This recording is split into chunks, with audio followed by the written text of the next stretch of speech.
पीछे आपने लिख रखा है पदयात्रा, लेकिन इसको पदयात्रा की जगह आप गुस्सा यात्रा, डांट यात्रा ये सब भी तो कर सकते थे, क्योंकि आप कि मैंने जितने भाषण आज सुने सब में आप हड़का रहे हैं जनता को। नहीं, बिल्कुल सही बात है। पदयात्रा इसलिए है कि चाहे हड़का रहे हैं या समझा रहे हैं, कर तो पैदल चल के ही रहे हैं, इसलिए मूल तो पदयात्रा ही है।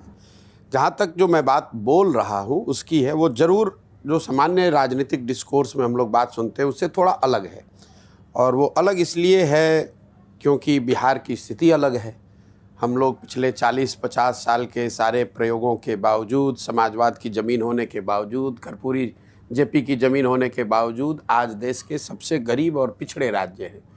बिहार से बाहर जाने पर बिहारी कहे जाना ही एक अपने आप में गाली बना हुआ है। तो निश्चित तौर पर जब मरीज़ की हालत इतनी ख़राब है, आपका रोग इतना अलग है, तो आप उसकी दवा भी अलग होगी और थोड़ी कड़वी होगी। और जो मैं बोल पा रहा हूँ, जिसको आप डांट यात्रा कह रहे हैं, डांटना कह रहे हैं, या कुछ लोग लताड़ना भी कहते हैं, उसके पीछे दो बात है। वो इसलिए मैं कर पा रहा हूँ क्योंकि मैं समझता हूँ और अभी तक के अनुभव बता रहे हैं कि मैं सत्य बोल रहा हूँ। और दूसरा, मैं अपनों से बात कर रहा हूँ।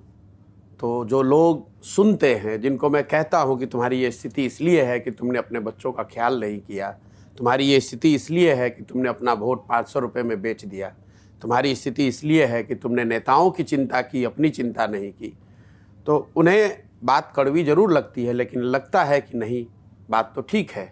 इसीलिए आप देखते हैं कि कड़वी बातों के बावजूद एक एक आदमी हाथ उठाकर आशीर्वाद देता है, साथ में पैदल चलता है।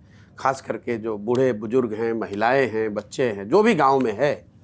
तो मूल में जो बात अगर मैं आपका आंसर करूं तो ये है कि हम लोग जो कह रहे हैं उससे जनता ये को रिलेट कर पा रही है कि ये सत्य बात है, सही बात है। और दूसरा, मैं उनका अपना हूँ, वो मेरे अपने हैं, मैं इसी मिट्टी में पैदा हुआ हूँ और मुझे लगता है कि मेरे अपने हैं। अगर मैं उनको नहीं जगाऊंगा, मैं उनको कड़वी बात कह के नहीं समझाऊंगा, तो दूसरा कोई कहेगा नहीं। इसीलिए आप इस पूरी यात्रा में नहीं देखते हैं कि हम कहते हैं आप जनता जनार्दन हैं, हमको वोट दे दीजिए, हमारा साथ दे दीजिए। मैं ये बातें नहीं कहता हूँ, मैं बिल्कुल अलग भाषा का इस्तेमाल कर रहा हूँ। और अभी तक का मेरा अनुभव है कि जनता वही सुनना चाहती है, और सुनकर कम से कम एक आत्मचिंतन का दौर उनके मन में शुरू हो।